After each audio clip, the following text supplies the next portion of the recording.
96. The proof of love. Presence of God. O Jesus crucified, make me understand that the cross is the greatest proof of love. Meditation. 1. After the Incarnation, the cross of Jesus is the greatest proof of his love for man. Similarly, mortification, which is suffering eagerly accepted for the love of God, is one of the greatest proofs of love that we can give him. It means freely giving up a satisfaction or a pleasure in order to impose on ourselves, for love of God, something which is contrary to our own natural inclinations. We thus prove that we prefer to satisfy God rather than ourselves. Every act of voluntary mortification, whether physical or moral, says to God, Lord, I love you more than myself. And since a soul in love has an ardent desire to give proof of its love, it is very vigilant not to miss a single opportunity for renunciation. It was in this sense that Saint Teresa Margaret, of the Heart of Jesus, resolved not to let a single occasion for suffering escape, as far as she was able, and always in silence between God and herself. In fact, she made every effort to find at each moment some occasion for suffering or bodily pain, so as never to satisfy the slightest appetite or desire. And she sought ways to make even what was necessary, painful, and wearying to her body. Her ardent love for God found an outlet in this generous, untiring exercise of mortification. Using a different expression, Saint Teresa of the Child Jesus called this practice scattering flowers, that is, profiting by every least opportunity to suffer in order to give God a proof of her love. Knowing that the value of mortification depends upon the generosity of the dispositions with which it is done, the saint said, I shall always sing, even should my flowers be gathered from the midst of thorns. St. 13. 2. The value of voluntary mortification consists much more in the goodwill with which it is practiced than in the intensity of the suffering which is imposed, although the latter may contribute to it in the sense that a more painful mortification requires more goodwill.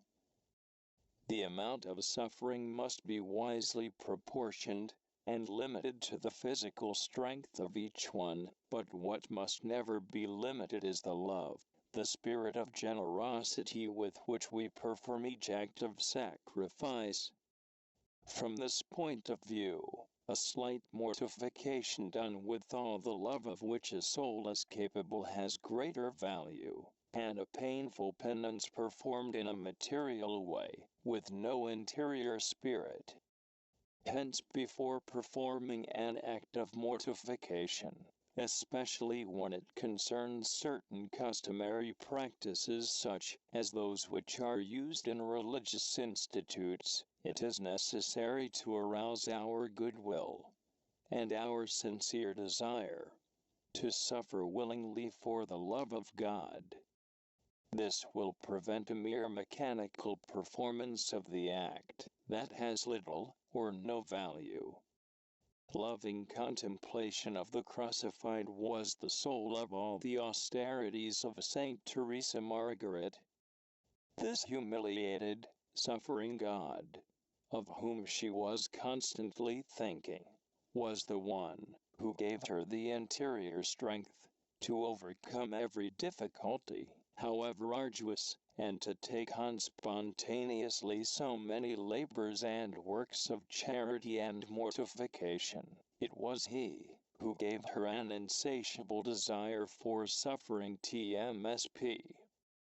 Contemplating Jesus crucified, the soul feels that, even if it is mortifying itself much for love of Him, Its sacrifices and renunciations amount to very little, and instead of conceiving sentiments of vain complacency for the mortifications already practiced, it feels the need of humbling itself, and of always doing more. Have great love for suffering, says St. John of the Cross, and consider it very little to attain the favor of the spouse, who hesitated not to die for the SM2. 15. Colloquy. O my beloved, how shall I show my love, since love proves itself by deeds? I have no other means of proving my love, and to strew flowers, and these flowers will be each word and look, each little daily sacrifice. I wish to make profit out of the smallest actions, and to do them all for love. For love's sake I wish to suffer and to rejoice, so shall I strew my flowers. Not one that I see, but, singing all the while, I will scatter its petals before you. Should my roses be gathered from amid thorns, I will sing notwithstanding, and the longer and sharper the thorns, the sweeter will grow my song. TCJST 13. O Lord, dispose of me according to your will. For I am with everything if only I am following you, on the road to Calvary. The more thorns there are on this road, and the heavier the crosses, the more consoled shall I be, for I desire to love you with that effective love, with a patient love, with a love which is dead to self, and entirely surrendered to you. O Lord, you on the cross, for me, and He on the cross for you. Oh, if I could but once understand how sweet and precious it is to suffer in silence for you, O Jesus. O dear suffering. O good Jesus. TMSP. Yes, suffering is dear to me, because it permits me to give God proofs of my love, because in the darkness of faith, in which I must live here below, it gives me the assurance of loving not only in words, but with a strong, effective love.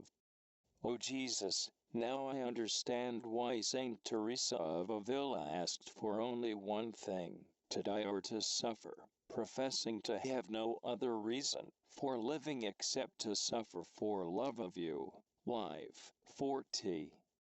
O Lord, may I too have such strong, true, and ardent love.